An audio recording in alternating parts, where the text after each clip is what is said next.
right, everybody. Welcome to another episode of Property Players. I'm your host, C. Mouzon. Got another incredible guest here with me. Lady, we're just getting a chance to know each other a bit. We got connected on social, like many of the people that you hear from. We get connected on social. We got connected on LinkedIn. I've been seeing her do her thing, so I wanted to have her on the show and share a bit with you guys. So, Shanell Lightfoot, thank you so much for jumping on the show. We appreciate it.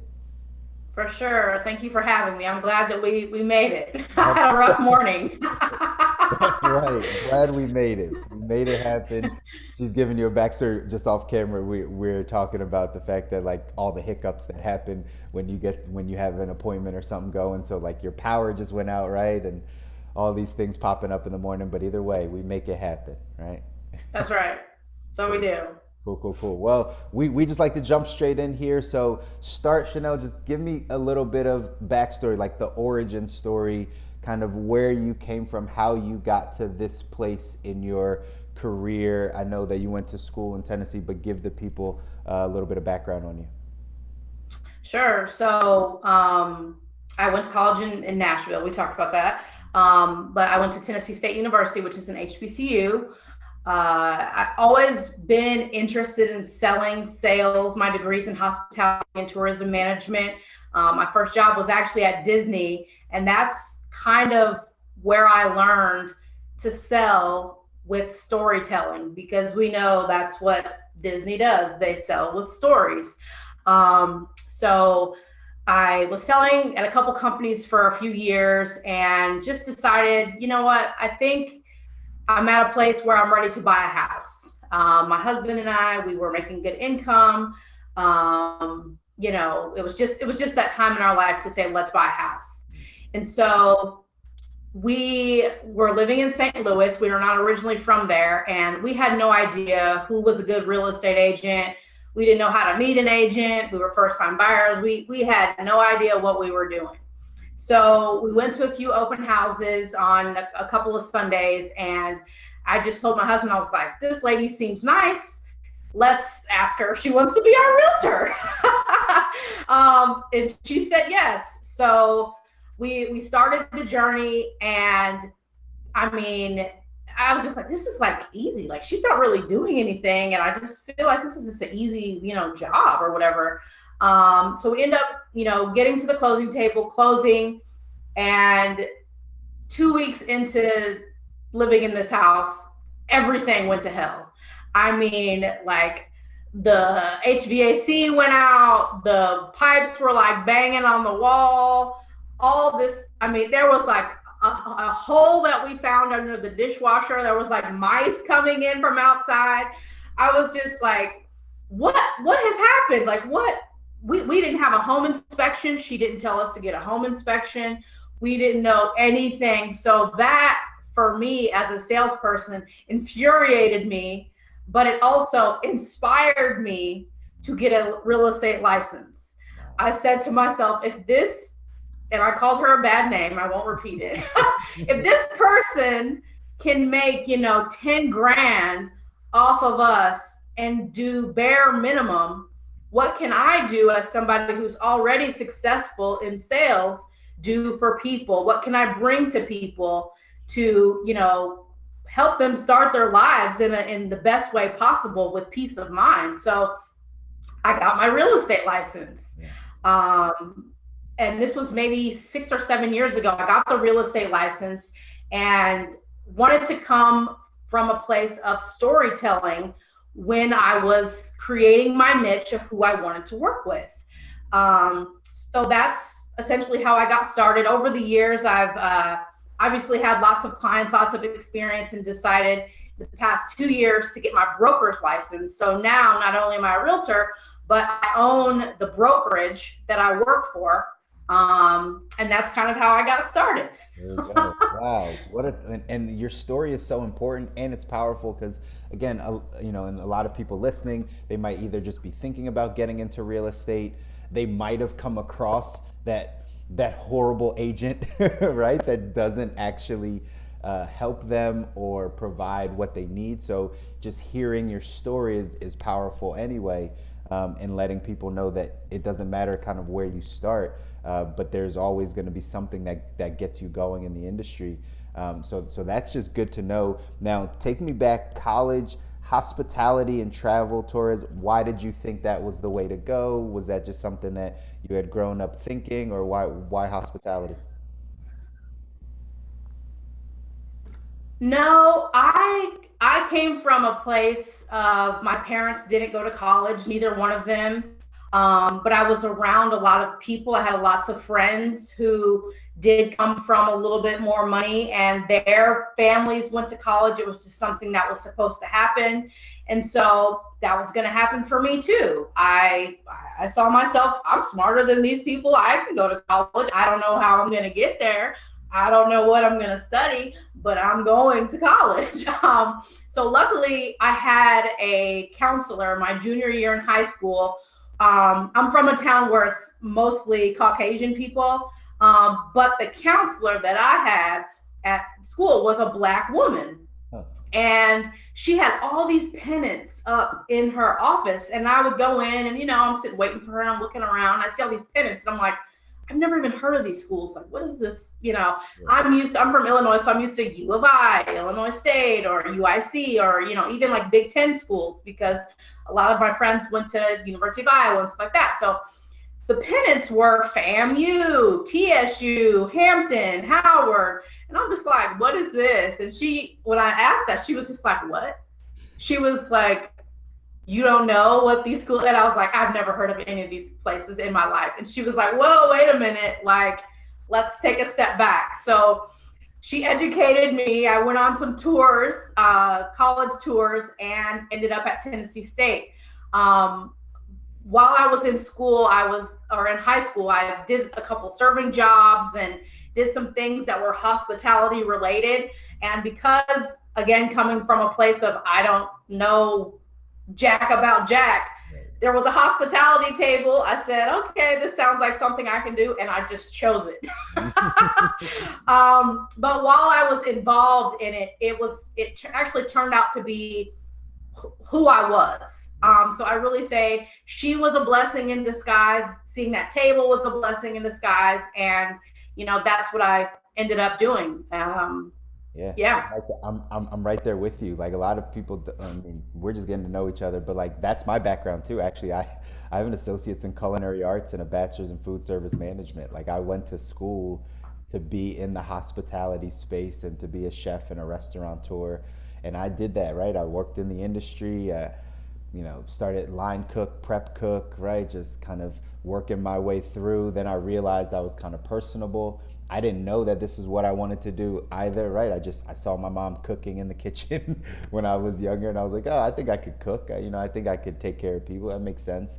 And getting into the industry, then going back of the house, and then seeing this kind of monotonous. Well, let me jump front of the house and see what's up over there. And that's where I found myself, just like you said, right? Like it was a blessing in disguise, but absolutely, like I found that hospitality brought that side out of me that I didn't know I had. Like my mom used to always say, like, you're so shy as a kid and like introvert, and now I see you serving tables and like running around as the manager and talking to all these people and right, like, shaking hands and kissing babies. Like, and I was like, yeah, I didn't know either, but like this seems pretty natural to me. And that led me into my career now. So it's funny to hear you say the same thing, that like that start in hospitality, that start of, genuinely taking care of people. I really think that that's what it has to do with, just genuinely Absolutely. being of service guides you into your career. And I'm sure you saw that even at Disney right after, right? Yep, at Disney, and even in college, I worked as a server, as a bartender, and people would always ask, like, how do you get such big tips? And I'm like, well, I just talk to people the way that I want to be talked to. I give them more information than they really need. I answer their questions before they ask me. I'm not a commodity.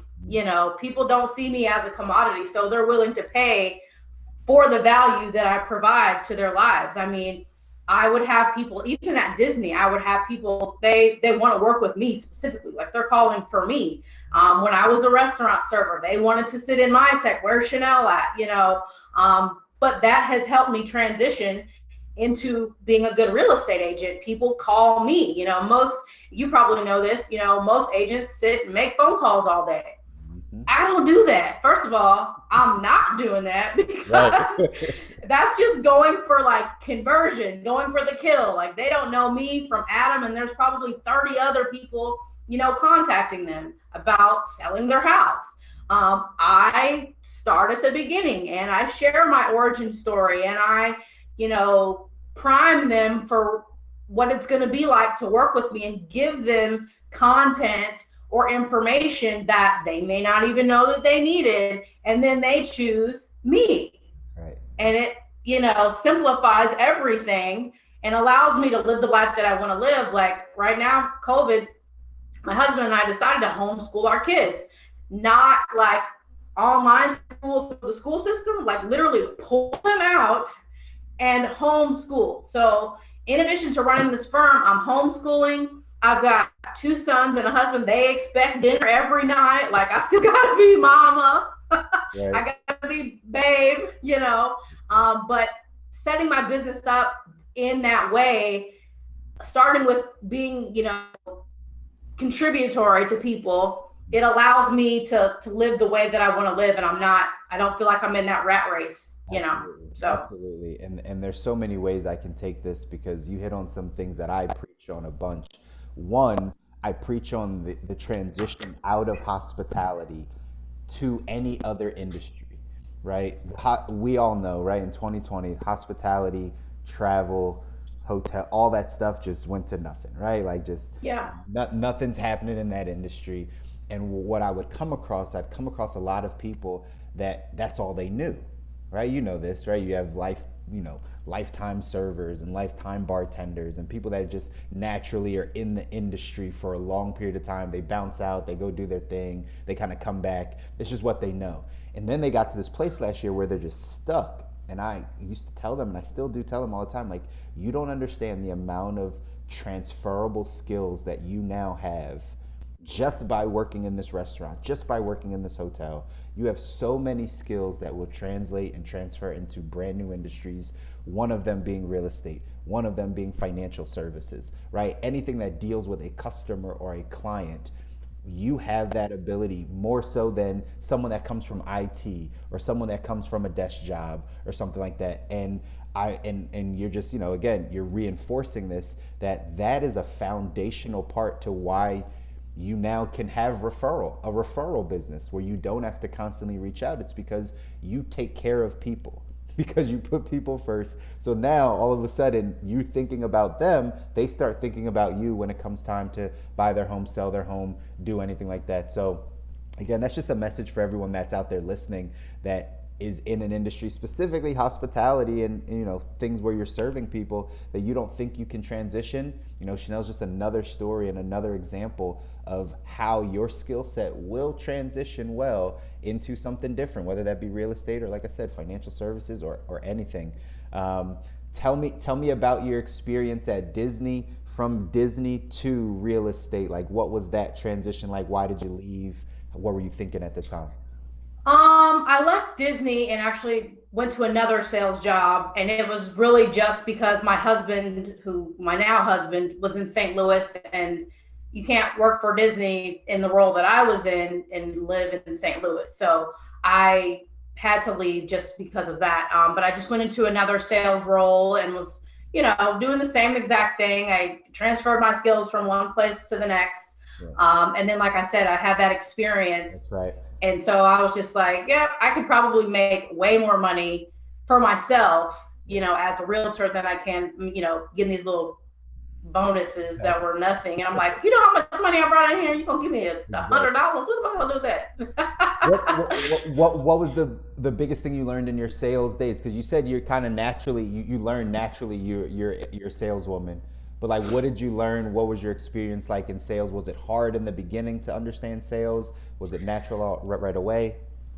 For me, if somebody tells me they have a proven process or whatever, I'm like, okay, I don't need to recreate the wheel. Like, you just tell me what, works for you, and I'll try to mimic it in the best way possible.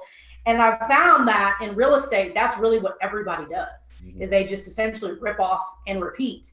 But what I have found is that essentially commoditizes you. So, like I was saying before, in real estate, they try to teach you to convert. Get over there, get the appointment and get them signed and like convert. But you're missing all these other little steps. So unless you're just a straight killer and you can deal with getting hung up on, door slammed in your face, then it may not work for you. And to be honest, I really feel like turnover is so high in industries like real estate and finance, any sort of sales business, because someone's ability to drive traffic to themselves or get inbound leads where they don't have to always be active, pursue. If you don't have that, you're going to quit because it's hard. Everybody doesn't have that in them, but that's how they train you. So that's all you think is possible, For me, I've always been somebody who's like, if this doesn't work, I know there's a better way because I'm good. This is just not the way for me, So I had to figure out, well, what can I do? And that's how I figured out, okay, I can tell my story. I can use social media. I can do all these things that everybody isn't doing. So it makes me look like, ooh, who is this? Then this is how they start to pay attention. And that's, why my conversions are higher than somebody who sits and make phone calls all day. They say like, the conversion rate, if you get 1%, 1 out of 100, that's good. That's terrible. Every single person that contacts me, they know who I am. They know what I stand for. They know my process. They know what I can do. And they know how I can help them transform from A to B. They call me. I'm at about 95% conversion. And I'm doing a lot less work. And I like social media. I love Instagram, TikTok, Facebook. If I can create, that's what I want to be doing if I'm going to be working. I don't want to be getting hung up on. What? Because I will go off. You are preaching. This is it. Like, I'm trying to stay silent as much as I can, but like, this is it. Like, that's like, we could wrap up the show on that one, to be honest. Like, at the end of the day, like, that's it. That's like, it's such music to my ears because and like I told you off camera, like, the reason why I did this podcast is because our industries are very alike, right? Very old school industries, very much sales, like very, very much so that. And I've had the exact same thought as you.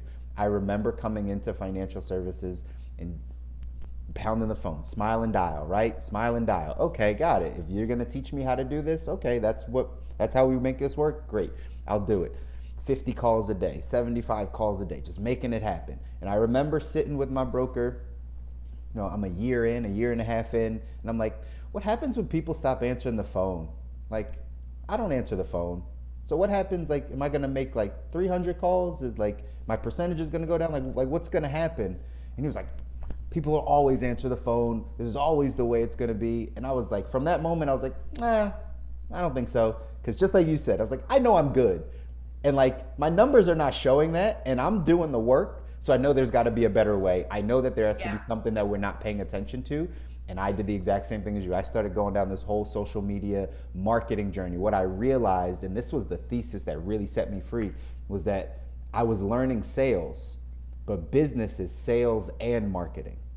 Like, every big company has both a sales department and a marketing department. Like, it's two separate things. If you're just in sales, like, who helps you market? How do you get into new markets? How do you expand your reach? How do you turn outbound to inbound, right? Like, how do you do that? You need the marketing component, but if all you're getting taught is sales, you're dead in the water. Like, you absolutely will quit. You absolutely will, because you will forever be chasing this thing, right? Like, I look at people in my industry, like, that have made it, that are 10 years plus, right? But now they have a good business and the book of business is good.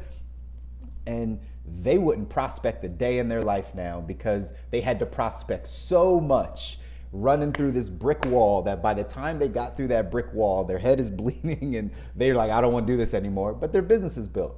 And I was like, that's not going to be me. That's not going to be anyone that I train. Like, that's not going to be it. So again, music to my ears to hear that you think of it the exact same way, because that's the recipe. And for everyone that is listening, like, that is the key. So now, Shanell, stay on this topic. How do you go from that place of, because I'm sure in the beginning you did have to make calls. Like in the beginning, you do have to reach out, but what is it that specifically you did to say, okay, now I'm gonna go more this referral side? How did you start branding? What did you start doing specifically? You're absolutely right. I did start on the phones. You know, the first brokerage that I went to, they actually had a little desk with lists, and you just pulled the list and started dialing. And luckily I had an automated dialer that would call, so I didn't have to manually type in the numbers, but I would, call. And, after a couple of weeks, I was just like, this like sucks. Like, I don't care what mindset trap you're trying to put me in to believe that this is what I need to do. I know this is not going to work for me. It doesn't matter if I time block it. It doesn't, I don't want to do it. So whatever you say, it's not going to work. So I got a few deals, from that. And I was just like, okay, so let me get some reviews from these people, because I know that, I could leverage the testimonials. So I started to do, I never did Zillow reviews or Realtor.com reviews. And now I'm glad that I didn't, because people are losing those because Zillow has changed and it's a big mess. So I'm glad that I'm glad I didn't do that. But I started to record people's testimonials. I started to create stuff for social media and just post it. And the first person that I got, I'll never forget this, the first person that I got to call me, she called me, and I was shocked when she called my desk, because I was like, this phone never rings, and if it does, it's like the assistant telling me to do something. Yeah. So I picked the phone up, I'm like, hello, and she was just like, hey, this is such and such. I saw your video on YouTube of your review, and you sold this house. It was in like 2-mile radius of mine, and I'm looking to get my house sold. And I was just like, okay.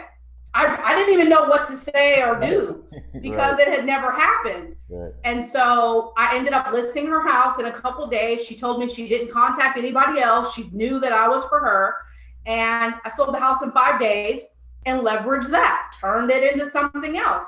Because what I found is, especially with social media, people, they don't want to know from your mouth what you can do for them. They want social proof. They want to hear from other people. It's one thing to read reviews. It's another thing for somebody to take their time to create a video, put themselves on camera, and talk good about, their salesperson. So really, I just started to leverage all of my listings, all of my buyers into things that I could share, so that other people, would be attracted to me. And then I started to create content that you can't find on, say Home Advisor or Zillow or sites like that, because they get very general stuff, but they don't get to like the meat of stuff. Like, I found myself creating documents for people. Like right now, I work with some first-time home buyers, and they never know how much stuff is going to cost. So I have an upfront cost document that they get. It talks about, out-of-pocket expenses, because they just think, oh, I've got to pay for closing costs and maybe a down payment. Well, that's true, but you've also got this, and you need to budget for it so that you have the money. So I started creating stuff for people that they couldn't easily find. I've got, so many little things that I strategically send out to people. And then, like I said, I just leverage it all and put it out there. And I try to put it out there in a way that isn't like sleazeball salesperson. Mm-hmm. I hate with every ounce of me when people say, I can help you get your house sold and I'll work really hard for you. You're supposed to. Right. Like, that goes without saying. Right. Who are you and how can you help me specifically get from here to here? So that's kind of how I transition. That's how I, market my content, because like I said, I'm never making phone calls ever again. It's a beautiful thing. It's a really beautiful thing because I'm in that position with you right now that it's mostly inbound, right? It's mostly inbound, and so that is the place that you want your business to be. How did you learn the marketing side? How much did you take from Disney into your content, into how you were storytelling? Did that ever come into, or how did you just learn marketing, specifically digital marketing? I think I've just always been a little salesperson. I mean, from birth, it's just in me. What I learned from Disney is how to tweak it to make it. Did I go away? There we go. I learned to tweak it to make it, sellable. And then in addition to Disney, I also follow a lot of people who are not in real estate, because I feel like real estate is like 3 years late. Like they're always 3 years behind. I've been posting on social media since 2015. Like people are just now last year, this year, putting stuff together. I just feel like it's always so behind. So I started to follow people like Brendan Bouchard and Danielle Leslie and all these people who are taking their knowledge and putting it into a product, making it something that's tangible. From those people, they also tell stories. ClickFunnels, Russell Brunson, they tell stories. It's all about the story and how you can help people, overcome these false beliefs and show them exactly how to get from here to here and why I'm the best person. It all relates to that. And when you can master that, it's just like people, they're attracted to you. They just come to you, So that's what I did. Those are gems, right? Like I couldn't have said that better because again, it sounds like you're just telling people what I did, right? Like we're just images because that's exactly what I did, right?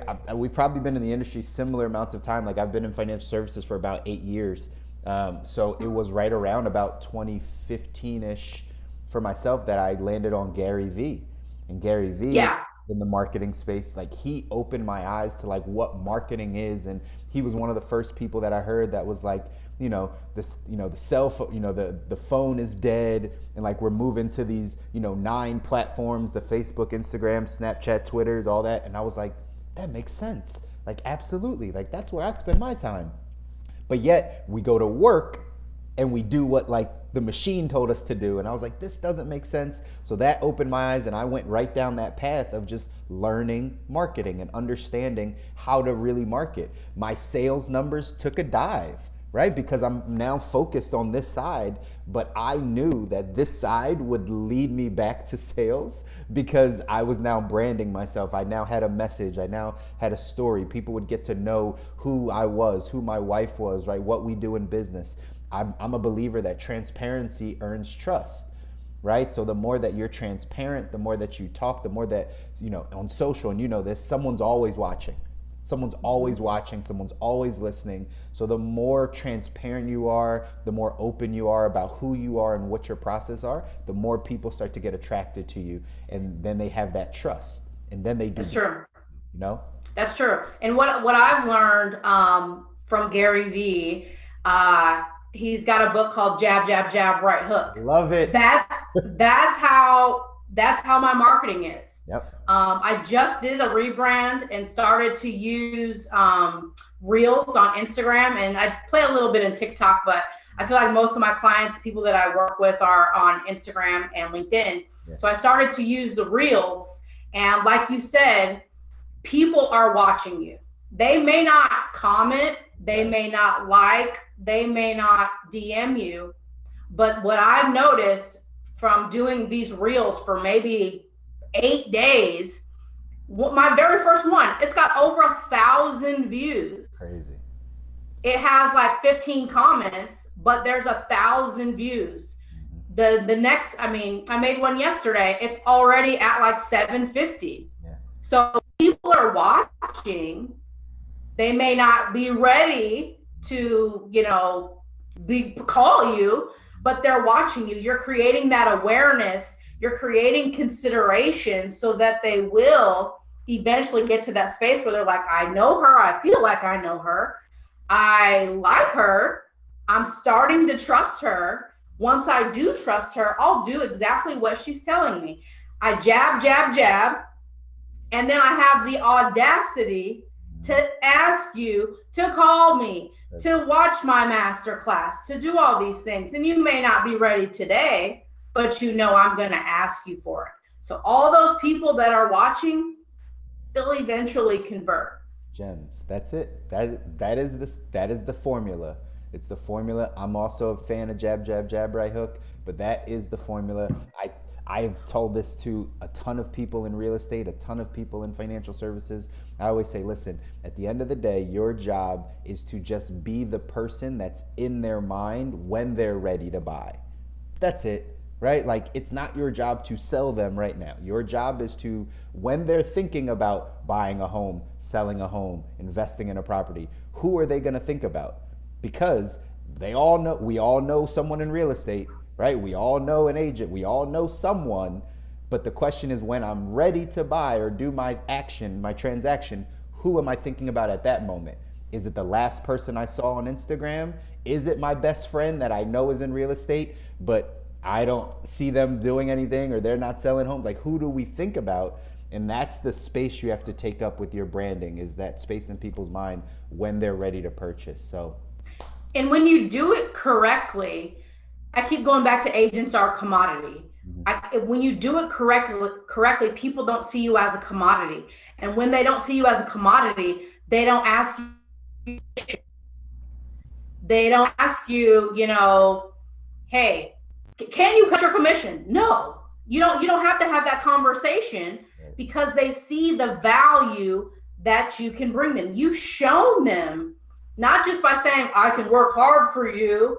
You've shown them, this is my process. You're going to get this email. This is what I do for marketing. We are going to, position your house so that we can price it based on like a value-based model, like all this stuff. We understand the psychology of why buyers will choose your house over all these other places.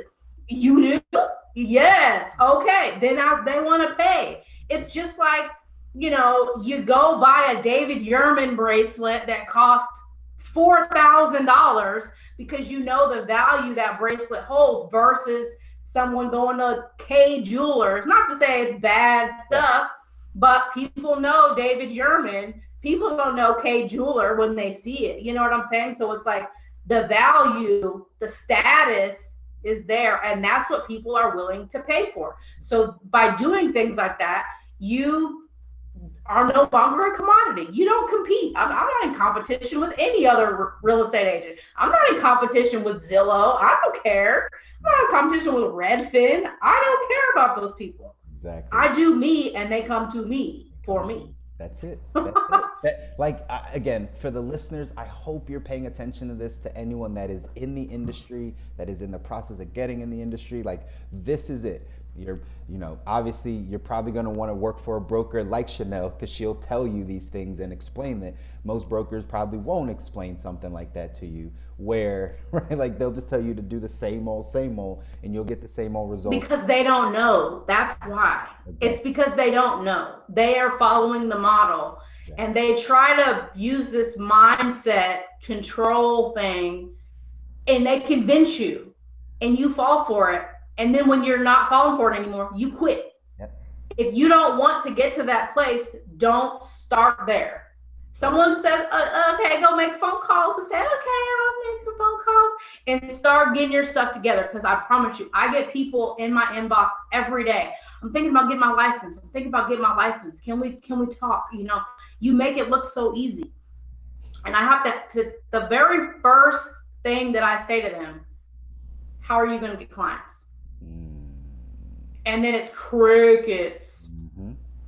And that's when I say, any broker you go to is not going to give you any business. They're going to expect you to come to the table with a sphere, that's what they call it, so that you can get your own business.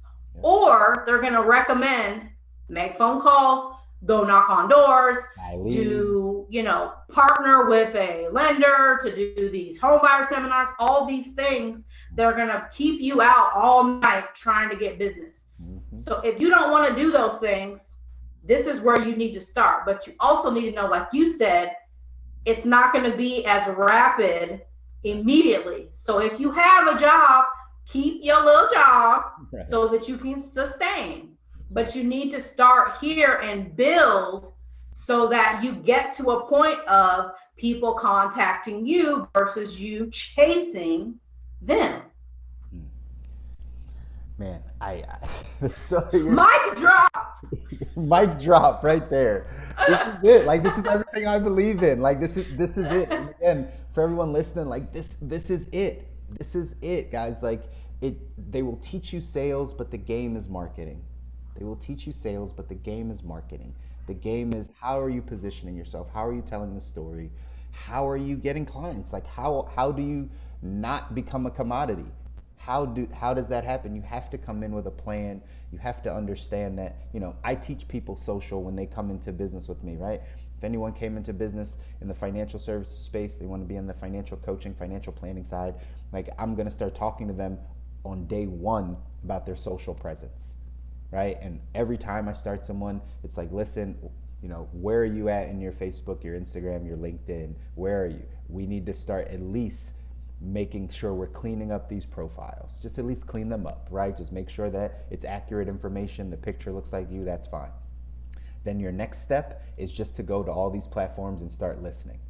It's not to start talking right away. It's to start listening. Because if you're going to build a customer base, if you're going to build a client base, if you're going to niche down, you have to understand the problems, the way that your clientele is going to talk, the way your niche, what they need. So you have to just go there to listen. People put too much pressure on themselves at the very beginning of their social media journey of saying, I got to post, I'm not an expert, I got to get this. Like, no, you don't. But that's how you're going to get clients, right? I look at all these social platforms as prospecting ground. It's prospecting ground. It's not sales ground.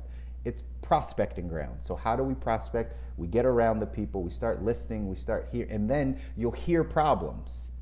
And then it'll open up doors for you to start conversations. Then the second level is, then you can start posting content. When you have, things you can talk about in your journey. And again, Gary Vee-esque, right? Document over create. It's better to share your story about where you're going and why you got started and what you're going through on a day-to-day basis, and that sale that fell through and the 50 calls you made today that nobody answered and the frustration. It's better to talk about those things than to try to position yourself as some expert right away off the bat when you just got started 3 months ago, because that you're losing trust. And what you need is the trust in that social space. And again, right, you hit on everything that is 100% the truth of what people should be doing.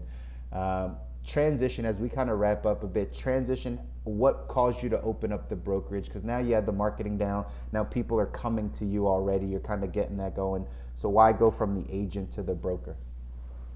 Because I want all my money. Literally, that's it. I said to myself, and this is even before I got into real estate, I'm doing all this hard work for this company and they want to give me a little funky $100 bonus. Like, that's not right. And then when I became a real estate agent, when I first started, I was on a 50-50 split. That was just commission. So not only did they get 50, I also had to pay a franchise fee and all this other stuff that was just like, okay, I thought I earned $10,000, but I really earned $3,400, and I gotta pay taxes on it. Right. So I am not making no money. So I actually did something a little bit different, because when I moved to Georgia, in Georgia, you have to have your license for 3 years before you can even apply for the test to be a broker. Got it. Well, I hadn't reached that 3 years yet, but I was like, no, I know there's a better way. Right. They're not telling me, but I know. So I also buy investment properties, and as a part of a website called Bigger Pockets. Mm-hmm. And I just go through the forums sometimes, and I was like, let me just type in like something. I typed it in and all this stuff came up. Yeah. And I learned from a guy who was doing it, like he owns a brokerage, but he don't even have a real estate license, but he has real estate agents working for him. And I was like, wait a minute. He was like, oh yeah, you just have to pay a qualifying broker to manage your brokerage, and then you can just, and I was like, what? Like my mind exploded. I was like, that's it. So I got online and I Googled qualifying broker in Georgia, and this guy came up who was a qualifying broker in Georgia and in Florida. And I contacted him and he told me, okay, you just pay me X a month. I won't take any of your commissions. I won't whatever. We just have to set your business up in a way that I'm here, here, and here. And I was just like, cool, let's do it. So I launched a brokerage and I wasn't even a broker. And I worked with him for like a year, and he started telling me, you need to fire me, Shanell. You can get your brokerage license now. And I was like, I don't know. He was like, you know more than I do. And I was like, okay. So I fired him, quote unquote, not on bad terms, but because he was like, you don't need me. Okay. And I had my 3 years. So I got the test and I took the test, passed the test. And from there, like I said, I wanted all my money. I got all my money now. I don't have to pay anybody. I mean, I run a super lean brokerage. My child is on payroll. I have a 13-year-old child. There we go. I pay him in Georgia. I don't got to pay taxes on him. So I'm super lean because I'm all about creating wealth. And you can't create wealth when you're spending or giving or whatever as an entrepreneur. So that's kind of my process. I wanted to keep all my money, and I am. Look at where that started. I want to keep my money. I know there's got to be a better way. Let me go to Google. Let me go to Bigger Pockets. Let me figure this out. Like that mindset right there got you to information that you did not have that allowed you to open up your brokerage. Like how simple that process is for people like us. But for many people out there, that's not their first thought. Like they wouldn't even think of that. They would sit on their butt and be like, oh, I can't open it. I gotta wait a year. Well, all you did was Google and say, how do I get around this? How do I make this happen? I say this all the time, that clarity is like, you need clarity. It's like, it's the kryptonite for confusion and all these things. It goes back to me just as a child. I had to figure things out on my own or it wasn't happening. I told you, my parents, they didn't go to college. They didn't know what they were doing when I was applying. So I had to have these conversations with other families, with my counselor, set everything up. I'm the one that scheduled the tours. I was like, hey, mom and dad, I scheduled this tour, like this, we need to be, okay, let's go. So I've always it's been just in me. If you want something, sometimes you have to take the initiative to go get it. Because they'll say, oh, it's not for you. It's not for you. College couldn't have been, it might not have been for me, but I knew it was for me. So I figured out how to get it. Same thing with wanting to keep my money. Oh no, it's not for you. You need to stay out of brokerage. No, this is not for me. Make phone calls. Oh, this is not for me. I'm going to figure out what is for me because I'm living the life that I want to live. Period. Have you always had this mindset? Have you always thought this way? Like it's been innate? Yes. Yeah. Yes. I played sports growing up, and I think that really contributed to my mindset of you can be better than that girl. You just got to put in the work, or learn a better way to do things. I'll tell you a quick story. I played for a high school, Galesburg High School in Illinois, and from say like 1997 to 2007, we went to state. And while I was there, we got second place, fourth place, and fourth place in state.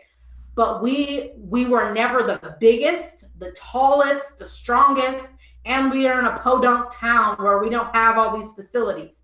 but we all had balls. We all had access to the gym. We had a great coach who created, systems of working out on your own and all this kind of stuff. And we did all those things and we succeeded because we were smarter than the people that we were playing. We knew all their plays. Our practices were so strategic. Like on, say, like Monday or Tuesday, he would give us a scouting report. This is in high school, scouting reports. And when I first joined the team, I was like on the B team. So I was the scout. I was the girl. And then once I was on the varsity level, I was like, okay, this is number 14. She can only dribble to her left. She does a jump, she does a dribble and a hop back. Like that's her move. This is their out of bounds plays. So we knew everything that they were going to do before we even got to the game. And we played 2 games a week. So we prepared ourselves to win. And I feel like I've taken that in my life to say, okay, I may not know, but I can prepare myself to be successful. And it's not easy. That's why everybody doesn't do it. Everybody doesn't want to commit to what it takes to grow a social media. They want instant money. Like they see people on this, the millionaire real estate shows that you see on HGTV and places like that. That's what they want. And that's why the first question I always ask is, how do you plan on getting clients? Because if you can't answer that, if you're not willing to do 1, 2, 3, 4, 5, 6, 7, 8, 9, 10, don't even waste your money, because you'll quit just like the number of people that quit. Yeah. And you'll go back to doing whatever, and you'll say, I used to be a real estate agent. Official mic drop. We're done. That was it. Tell people where to find you, because people need to find you, because you're going to obviously, do the right stuff for them. Where can they find you? For sure. My brokerage is Proactive Realty Solutions. I can help you buy or sell in Georgia. But if you're not in Georgia, I also have a great referral program where I can refer you to agents throughout the country. I'm on social media. I'm on LinkedIn. It's just Shanell Lightfoot. I'm on Instagram. It's Shanell with an S is my handle. But yeah, and then, Google me. It's my company will come up. You can read the reviews, all that kind of stuff. But I just really try to make an effort to meet people where they are, understand where they're at, and show them how I can help them transform their lives from point A to point B. And I just so happen to do it with real estate. That's awesome. That's awesome.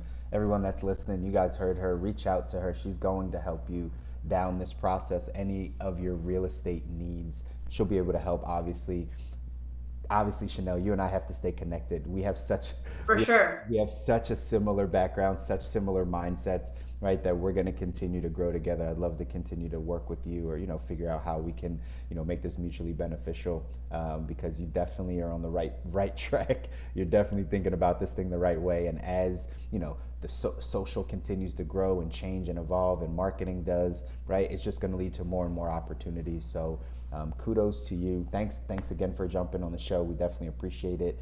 We definitely have to stay connected, okay? Absolutely. Thanks for having me. Pleasure's mine. And for everyone, we're signing off for another episode of Property Players. Stay well. We'll talk soon.